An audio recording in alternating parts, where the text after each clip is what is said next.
अक्षय पेडणेकर. मी आज तुमच्यासमोर सादर करीत आहे अगबाई अरेच्या या चित्रपटातले मन उधाण वाऱ्याचे हे गाणे.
नमस्कार, मी सचिन प्रकाश विश्वास. रसिका लोके आणि मनीष चांदे या दोघांनी मिळून निर्माण केलेला रमणिका पेज. आज या पेजला 4 वर्ष रोजी 1 वर्ष पूर्ण झालं आहे. खरं तर या एका वर्षामध्ये जवळपास 1500 जणांच्या कुटुंबाचा एक भाग झालेला आहे. एका वर्षभरामध्ये 1500 रसिकांच्या हृदयाचा ठाव या रमणिका पेजने घेतलेला आहे. खरं तर मला अतिशय आनंद होतोय की या पेजच्या माध्यमातून प्रेम कविता असो, विरह असो किंवा आयुष्याशी संबंधित कुठल्याही गोष्टी असो, ते लिखाण अगदी हृदयाचा ठाव घेणार असतं. म्हणजे वाचत असताना अगदी तल्लीन होऊन जातं. एवढं सुंदर असं लिखाण असतं. खरं तर ही अशीच वाटचाल अशीच पुढे निरंतर राहो. येणारे प्रत्येक वर्ष रमणिकासाठी खूप चांगलं ठरो. या छोट्याशा कार्यक्रमानिमित्त आपण कवितांचं आयोजन केलं आहे. एक छोट्याशा 1-2 रचना माझ्या सादर करतो मी. खरं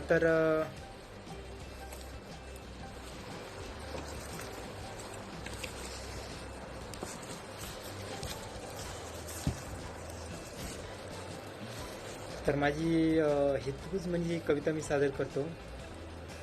त्या चांदण्या परी सुंदर रूप तुझं, त्या चांदण्या परी सुंदर रूप तुझं, जणू बेधुंदपणे एकटकच पाहावं.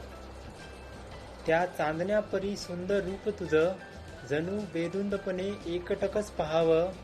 हृदयाची स्पंदने मला सांगत असे, हृदयाची स्पंदने मला सांगत असे, जणू तू सदैव हृदयातच राहावं.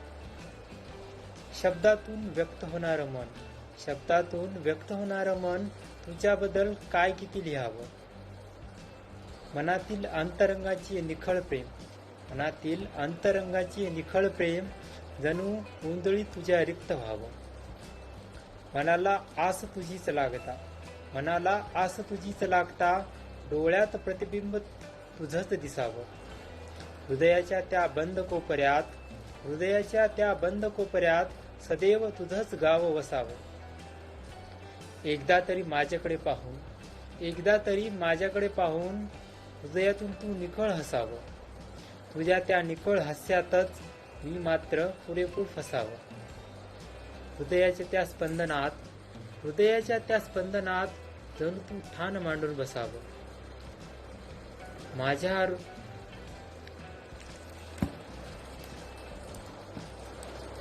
माझ्या हृदयात जणू, माझ्या हृदयात जणू पूर्ण अलिप्त बसावं. नमस्कार, धन्यवाद. त्याच्यानंतर दुसरी एक रचना सादर करतो. मी एकटा नाही, मी एकटा नाही, ही सृष्टी निर्माण करणारा ईश्वर माझ्या प्रत्येक सुखदुःखात आहे. मी एकटा नाही, ही सृष्टी निर्माण करणारा ईश्वर माझ्या प्रत्येक सुखदुःखात आहे. माझ्या चांगल्या दिवसात सोबतीला आहे, माझ्या चांगल्या दिवसात सोबतीला आहे, तर वाईट दिवसातही दिलासा पाठबळ देणार आहे. मी एकटा नाही, माझ्यासोबत माझ्या चांगल्या गोष्टी आहेत, माझ्यासोबत माझ्या चांगल्या गोष्टी आहेत, ज्या मला योग्य आणि प्रामाणिक आयुष्य जगायला पुरेशा आहेत. मी एकटा नाही, माझ्यासोबत माझे चांगले संस्कार आहेत, माझा चांगुलपणा आणि प्रामाणिकपणा आहे, दुसऱ्याप्रती असलेला आदर सन्मान आहे, जो मला दुसऱ्यांच्या मनात माझ्याविषयी असलेल्या चांगल्या व्यक्तिमत्वाची छाप पाडणार आहे. मी एकटा नाही. धन्यवाद. खूप खूप आभार रसिकाताई आणि मनीष सांदे दोघांचंही. मला तुम्ही निमंत्रण दिलात. खूप आनंद झाला की रमणिकाच्या प्रथम वर्धापन दिनानिमित्त मला एक छोटंसं का होईना पण साजरी करण्याची संधी मिळाली. मी खूप शुभेच्छा देतो रमणिका पेजला की येणाऱ्या प्रत्येक वर्ष तुमची प्रगती अशीच खूप होत राहो. प्रत्येक रसिकजनांच्या हृदयांचा ठाव घेऊ अशा सुंदर रचना असतात आणि मी तर रोज वाचतो. धन्यवाद.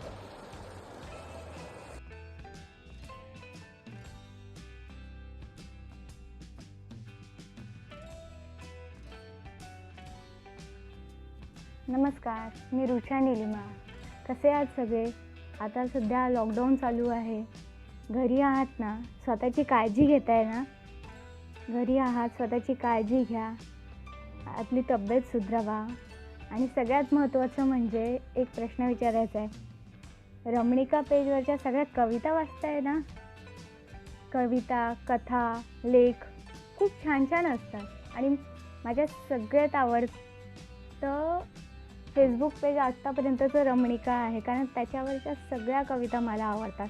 आणि खास करून त्याच्यावरच्या कथाही, ज्या रसिकाताई आणि मनीष दादा हे दोघंही खूप छान लिहितात.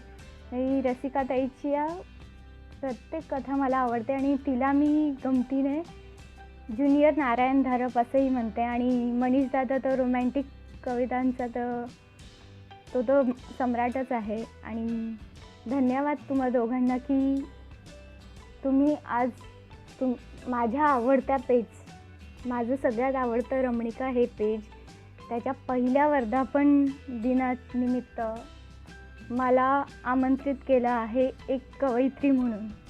जी काय एकदम छोटीशी साधीशी कवयित्री आहे, पण तरी तुम्ही मला एवढा मान दिलात म्हणून मी तुमची कृतकृत्य आभारी आहे.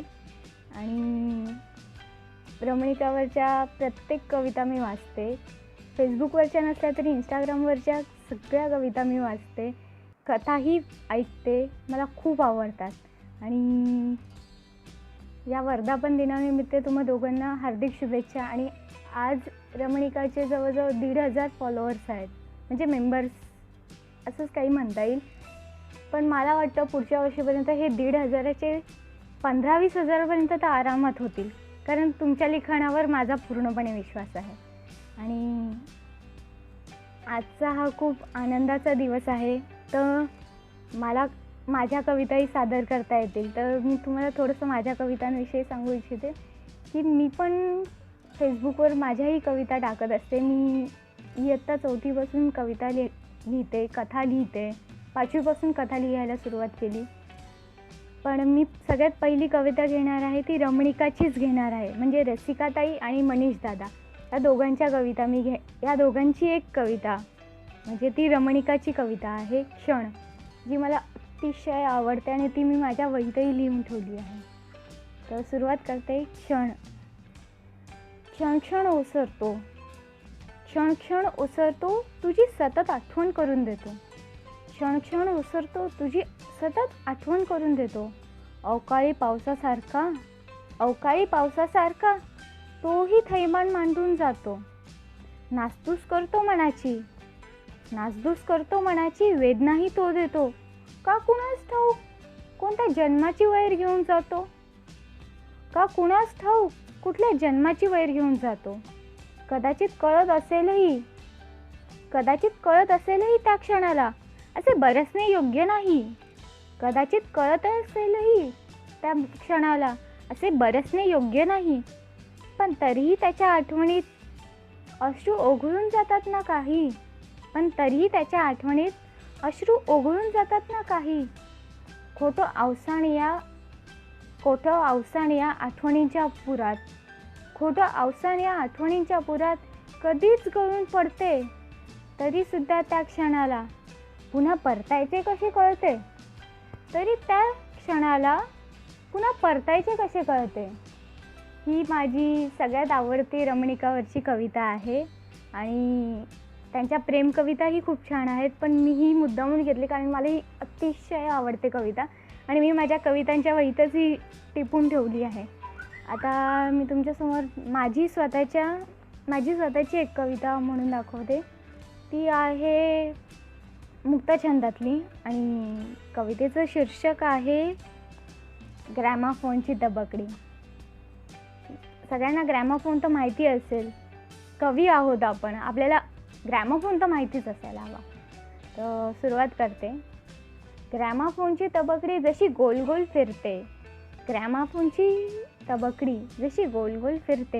तशाच असतात जणू या आठवणी. कधी पंचमदा म्हणजे R.D. बर्मन, कधी पंचमदांसारख्या एव्हरग्रीन, तर कधी काळूराम बामणिया यांच्या भजनासारख्या गोड आणि रसाळ. कधी काळूराम बामणी यांच्या भजनासारख्या गोड आणि रसाळ.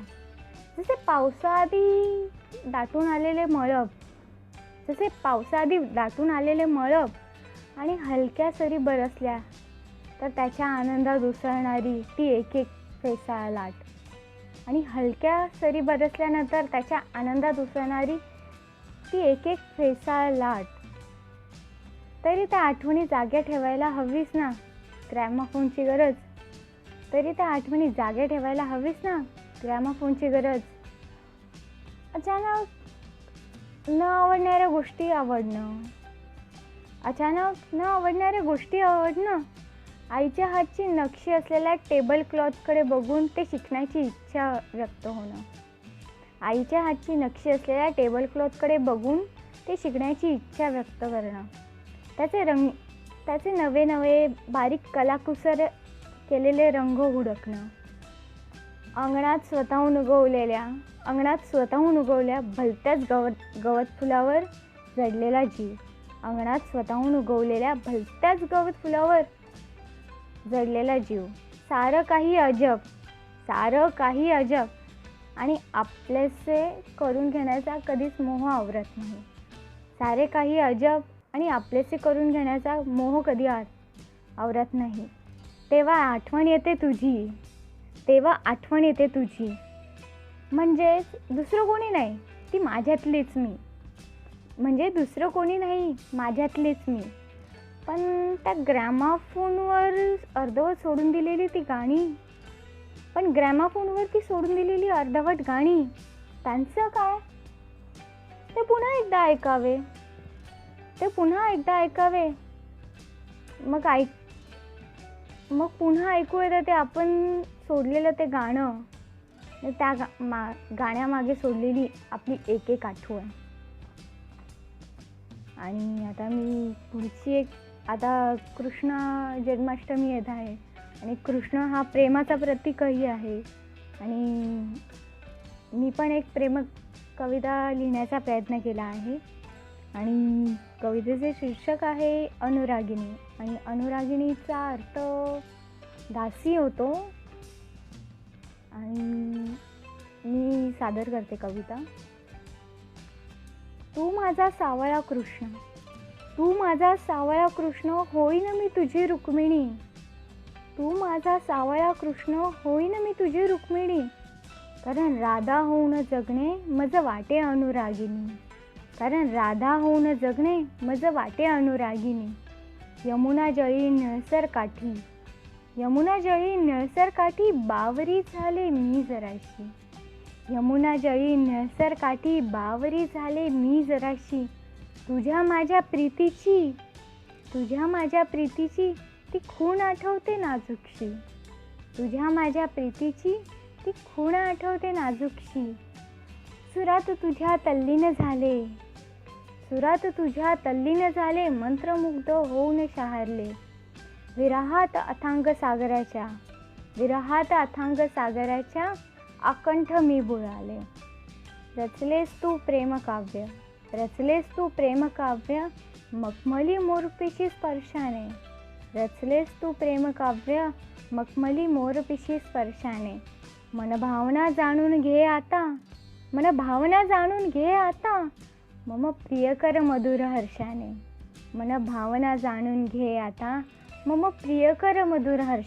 आणि शेवटचं कडवं आहे.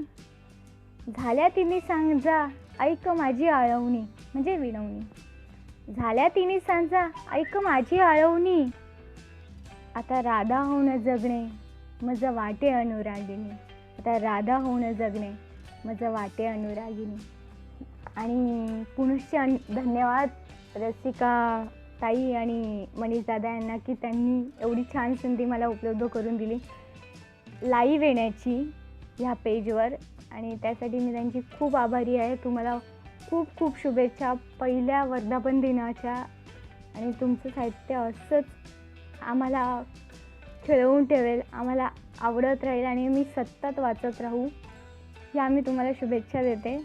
आणि मी माझे 2 शब्द संपवते. धन्यवाद.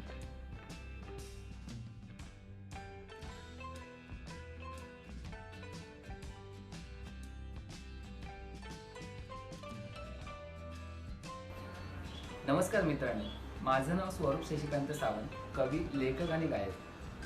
आज रमणिका या फेसबुक पेजचा वर्धापन दिन आहे. सर्वप्रथम रमणिका पेजला माझ्याकडून खूप खूप शुभेच्छा. आणि या निमित्ताने मी आज तुम्हा सर्वांसमोर काही कविता सादर करणार आहे. पहिली कविता आहे श्रावण या विषयावर, जिचं नाव आहे रिमझिम या श्रावणधारा. हिरवळ दाटून आले अन मनही चिंब झाले, हिरवळ दाटून आले आणि मनही चिंब झाले. श्रावण मास आला माझा मी आनंदित झाले, श्रावण मास हो आला मी आनंदित झाले. क्षणात सारे बदलून गेले, क्षणात सारे बदलून गेले आणि गोड स्पर्शही भासे, क्षणात सारे बदलून गेले आणि गोड स्पर्शही भासे. ती पावसाची रिमझिम, ती पावसाची रिमझिम, कधी तर कधी उन्हाचे कवडसे. रंगबिरंगे फुलपाखरे, रंगबिरंगे फुलपाखरे अन डोलणारी पिके हासरी, रंगबिरंगे फुलपाखरे अन डोलणारी पिके हासरी. इंद्रधनुचे तोरण सजले, इंद्रधनुचे तोरण सजले निळसर नभावरी. सणांची लयलूट होते, सणांची लयलूट होते अन मनही प्रफुल्लित होते, सणांची लयलूट होते अन मनही प्रफुल्लित होते.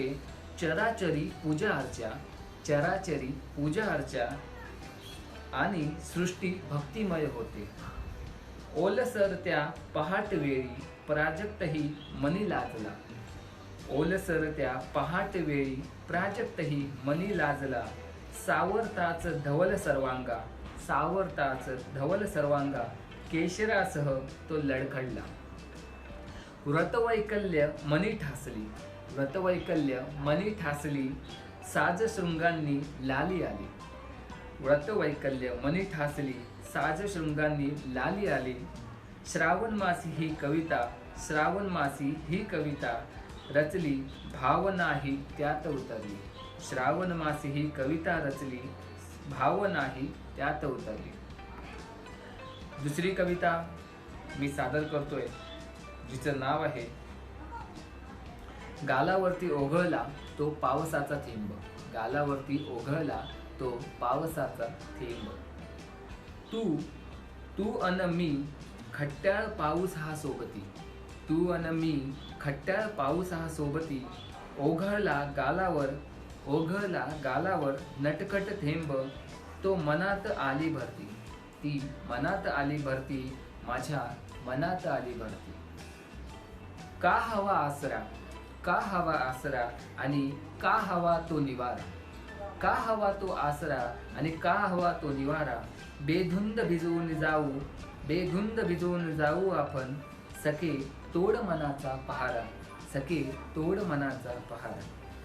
लाजूनी मज जेव्हा तू पाहिलस, लाजूनी मज जेव्हा तू पाहिलस, खरं मी भान हरपुनी गेलो, लाजूनी मज जेव्हा तू पाहिलस, मी भान हरपुनी गेलो. गालावरची खळी पाहुनी, गालावरची खळी पाहुनी, मी फक्त तुझाच होऊन गेलो, मी तुझाच होऊन गेलो. हे पावसा नको स्पर्शू माझ्या जीवाच्या तुकड्याला, हे पावसा नको स्पर्शू तू माझ्या जीवाच्या तुकड्याला. कोवळा तो स्पर्श असे हा, कोवळा तो स्पर्श असे हा, तो हक्क आहे फक्त मजला, तो हक्क आहे फक्त मजला. आता मी रमणिका या पेजला खरंच खूप भरभरून शुभेच्छा देतो. असंच काव्य, त्यांच्या काव्यसंग्रह त्यांच्या हातून सेवा घडावी अशी माझी मनापासून इच्छा आहे. धन्यवाद. आणि मला 2 मिनिटं बोलायची संधी दिल्याबद्दल मी त्यांचे मनपूर्वक आभार मानतो. धन्यवाद.